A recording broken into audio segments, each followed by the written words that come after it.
4 सुबह के लगभग 11 बजे होंगे। पोस्टमैन के आने का समय हो रहा था। घर में सबको इंतजार था पत्र का, उस पत्र का जिसमें मीनू के रिश्ते की हाँ या ना होनी थी। आशा, रोहित, माँ, पिताजी सब अपनी अपनी बात करने में व्यस्त थे। माताजी को इस बात का शक था कि शायद उन्हें रिश्ता मंजूर नहीं है, इसलिए उन्होंने पत्र नहीं लिखा। पिताजी कहते, अरे भाई, यहाँ से पहुंचने पर घर में सलाह करेंगे और फिर पत्र लिखेंगे, फिर डाक भी तो गड़बड़ हो जाती है। मीनू अपने कमरे में बैठी सबकी बातें सुन रही थी। उसके हृदय की धड़कन तीव्र होती जा रही थी। उसे अतीत की स्मृति हो आई। पहले भी कई बार देखकर उसे नापसंद कर दिया गया था। उसे इतनी घबराहट तब भी नहीं होती थी जब उसका परीक्षा फल निकलता था, पर आज ये घबराहट कैसे? वे स्वयं ही नहीं समझ पा रही थी कि उसे क्या हो गया है। तभी पोस्टमैन की आवाज सुनाई दी। उसे लगा शायद अमित के यहाँ से पत्र आया है। ये कल्पना कर उसके हृदय की धड़कन और अधिक तीव्र हो गई। पढ़ाई के परीक्षा फल में वे हमेशा प्रथम आती थी, परंतु इस परीक्षा में ये समझ नहीं पा रही थी कि वे पास भी हो सकेगी या नहीं। तभी उसे रोहित की आवाज सुनाई दी कि जो जोर जोर से बोल रहा था कि मेट से पत्र आ गया है। पिताजी ने पत्र पढ़ा। एक एक करके सबने पत्र पढ़ा, परंतु पत्र पढ़ने के बाद सबके चेहरे पर उदासी छा गई। अभी यहाँ ये बताया गया है कि जब दूसरे दिन सुबह जब होती है तो दयाराम जी के परिवार में सभी क्या है, मायाराम जी के पत्र की इंतजार करते हैं। माँ अपने मन में कई विचार लाती है कि उन्होंने मेरी लड़की को पसंद किया होगा कि नहीं किया होगा। पिताजी अपनी पत्नी को समझाते हुए कहते हैं, अरे पत्र आने में तो टाइम लगेगा, वो घर में सलाह मशविरा करेंगे तभी हमें पत्र लिखेंगे। इस प्रकार सभी क्या है, पत्र के आने के इंतजार में बैठे होते हैं। इतने में मीनू का भाई रोहित आकर बताता है कि मेरठ से पत्र आ गया है। तो पत्र की खबर सुन के परिवार के सभी सदस्यों में एक बार खुशी की लहर दौड़ जाती है। परंतु उस पत्र में क्या लिखा होता है कि हमें तुम्हारी छोटी लड़की आशा पसंद है। जब जैसे ही पत्र सब एजेंट पढ़ते हैं, सबके मन में उदासी छा जाती है। घर में मौन छा जाने से मीनू समझ गई थी कि यहाँ से भी वे नापसंद कर दी गई है। ये कल्पना कर उसका दिल रो पड़ा। वे समझ नहीं पा रही थी कि उसमें क्या कमी है। कुरूप तो नहीं है वह। उसके अंदर एक हीन भावना घर कर गई। शायद वे विवाह के योग्य ही नहीं है। ये सोचकर उसने निश्चय किया कि वे विवाह नहीं करेगी। एक ठंडी सी आह भरकर एक तकिए में मुंह छिपाकर लेट गई। बाहर कमरे में माताजी व पिताजी बातें कर रहे थे। उन्हें यह समझ नहीं आ रहा था कि उन्होंने आशा का हाथ क्यों मांगा।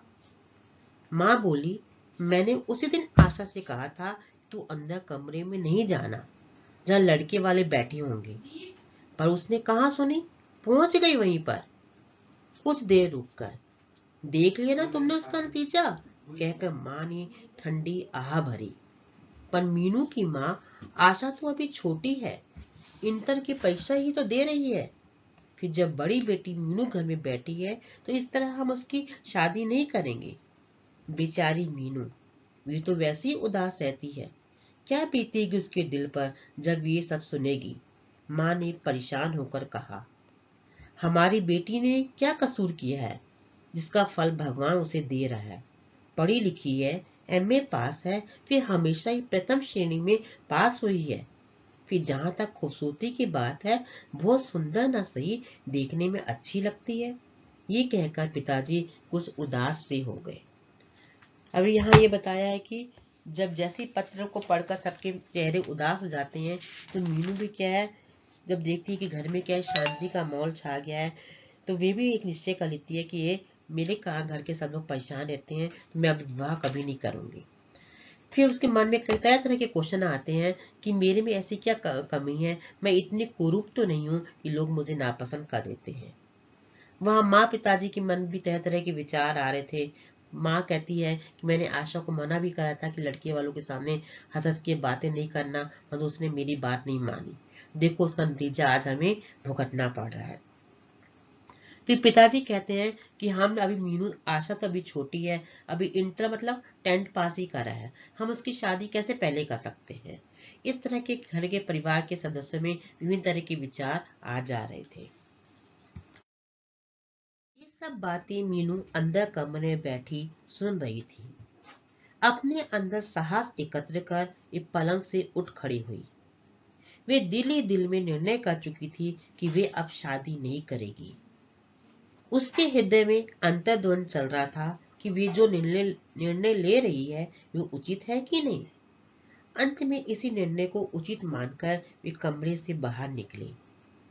पिताजी व माताजी के उदास चेहरों को देखकर उसकी आंखें दुख से बोझल हो गई। वे उनके दुख को भली भांति समझ रही थी। कितनी अभागन थी वे, जिसके कारण उसके माता पिता इतने परेशान थे। मीनू ने अपने अंदर साहस एकत्र किया और पिताजी से बोली, पिताजी आप मेरी चिंता ना करें, आशा की शादी वहां कर दे। मेरे कारण आप उसकी जिंदगी क्यों खराब कर रही हैं? नहीं बेटी, ये सब हमें अच्छा नहीं लगेगा। बेटी तुम्हारी मनस्थिति को हम भली भांति समझते हैं। मेरी बच्ची, मैं तुम्हारे लिए इससे भी अच्छा वर देखूंगा। ये कहकर पिताजी ने उसे सांत्वना देने का प्रयास किया। पिताजी आप इतना परेशान ना हो, मैं अपनी चिंता अपने आप करूंगी, आप आशा की शादी कर दीजिए। पर इस तरह से बड़ी बहन की शादी ना हो और छोटी की कर दे, क्या कहेगा समाज हमें? यही ना कि बड़ी बेटी अभी घर में बैठी है और छोटी की शादी कर दी। यहाँ पिछली स्लाइड में हमने पढ़ा था कि जब माँ पिताजी की मनस्थिति के बारे में वो आवाज सुनती है कि माँ पिताजी कैसे उनकी बारे में बात कर रहे हैं, तो मीनू आखिर क्या अपने कमरे से बाहर निकलकर माता पिताजी के सामने आती है कि आप यही चिंता मत करो, मैं क्या है मैंने सोच लिया कि मैं शादी नहीं करूंगी, मेरे कारण आप क्या है आशा की जिंदगी खराब मत करो, तो उसका रिश्ता जहाँ कर दो, मैं अपने पढ़ाई लिख कर ही क्या है शादी करने का विचार करूंगी। पिताजी कुछ तेज स्वर में बोले, आप समाज की इतनी चिंता करते हैं? क्या करता है समाज हमारे लिए? ये समाज ही हमें इस तरह की परिस्थिति के लिए विवश करता है। आप समाज की चिंता न करते हुए आशा की शादी कर दीजिए। तभी पास बैठी माँ बोल पड़ी, बेटी हमारे यहाँ इस तरह के रिवाज नहीं है कि बड़ी बेटी के घर में रहते हुए छोटी की शादी हो। माँ तुम मेरी शादी की चिंता ना करो, मैंने तो निश्चय कर लिया है कि मैं शादी नहीं करूंगी। मैं अपने पांव पर खड़ी होना चाहती हूँ, जिससे मैं बोझ न बन सकूं। मीनू भरे कंठ में बोली, बोझ? कैसा बोझ? एक बेटी अपने माता पिता के लिए बोझ है? ऐसा कैसे सोच लिया तूने? माँ बोली। माँ तुम बुरा मान गई, मेरा कहने का अभिप्राय ये नहीं था। हर लड़की का भी पांव पर खड़ा होना आवश्यक है। आज के आधुनिक युग में स्त्रियां पुरुषों के साथ कंधे से कंधा मिलाकर कार्य कर रही है। फिर मैं भी पढ़ी लिखी हूँ, मैं भी कुछ कर सकती हूँ। मीनू ने बात संभालने का प्रयास किया। मीनू पांव पर खड़े होने में तो बुराई नहीं है, पर तो शादी करना आवश्यक है। इतनी लंबी जिंदगी पड़ी है तेरे सामने।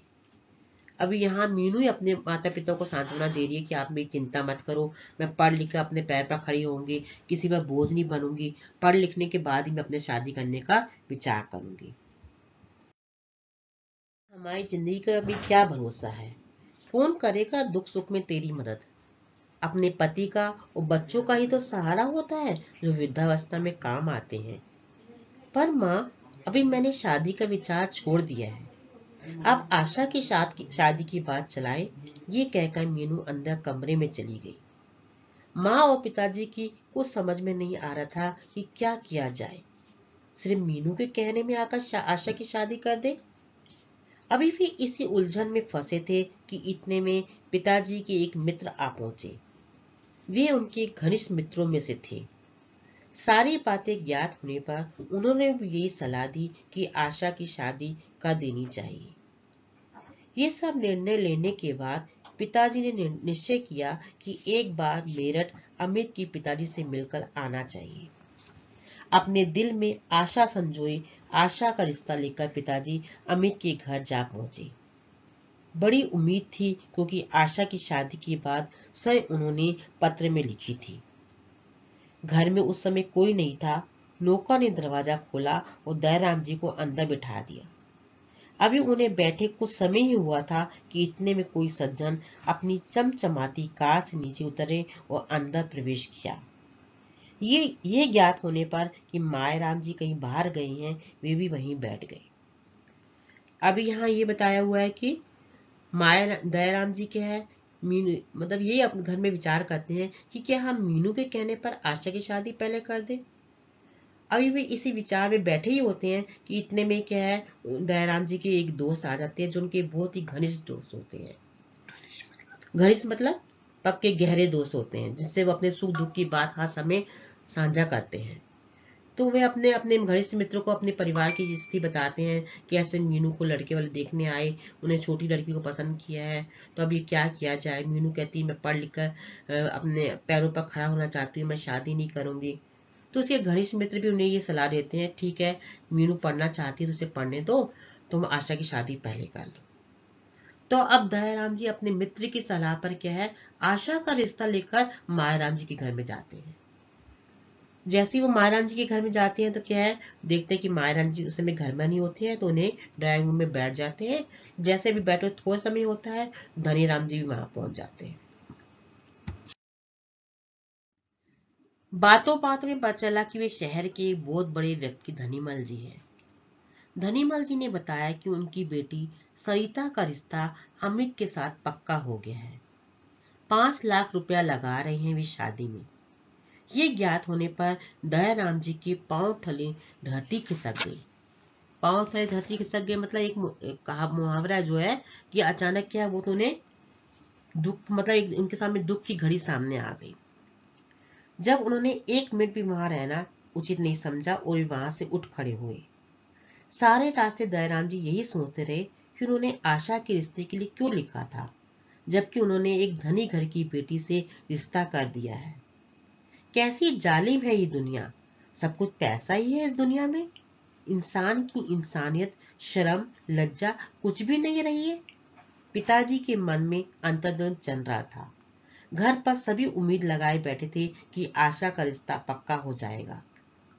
घर पहुंचने पर दयाराम जी का उदास चेहरा देखकर सभी समझ गए कि आशा के रिश्ते के लिए भी मना हो गई है।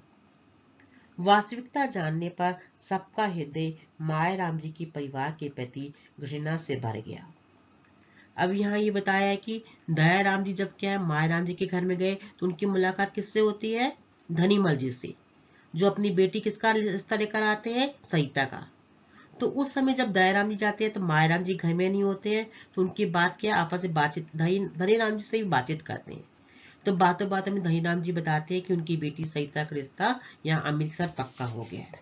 तो जैसे ही जब उन्हें ये मालूम पड़ता है कि हाँ सरिता के साथ उनका रिश्ता हो गया है, तो दयाराम जी के पैरों तले जमीन खिसक जाती है कि वो तो अभी मेरी छोटी बेटी का रिश्ता मांग रहे थे और यहाँ उन्होंने पैसे के लालच में सरिता के साथ रिश्ता छोड़ दिया। तो ये सोचकर वो क्या कहने लगते हैं कि कैसी जालिम है दुनिया, कि दुनिया इतनी बेकार है कि सब कुछ दुनिया की नजर में पैसा ही पैसा है, बाकी कोई इज्जत किसी किसी का मान कुछ का कोई उनके कोई कदर नहीं है। तो ऐसे उनके मन में अनेक विचार उठने लगते हैं। भी वहां से क्या है मायाराम जी के घर से उठकर भी अपने घर आ जाते हैं। यहाँ घर वाले सब उनकी इंतजार कर रहे होते हैं कि आशा का रिश्ता हो जाएगा। तो दयाराम जी का उदास चेहरा देखकर सब एकदम हैरान हो जाते हैं। जब उनको वास्तविकता मालूम होती है कि उन्होंने मायाराम जी के परिवार ने उनके साथ धोखा किया है, तो सभी क्या है हैरान हो जाते हैं। अब इसके साथ ये 3 और 4 अध्याय हमारा खत्म होता है। अब इसके अवतरण पर आधारित प्रश्न उत्तर क्या है मैं तुम्हें पीडीएफ के भेज दूंगी।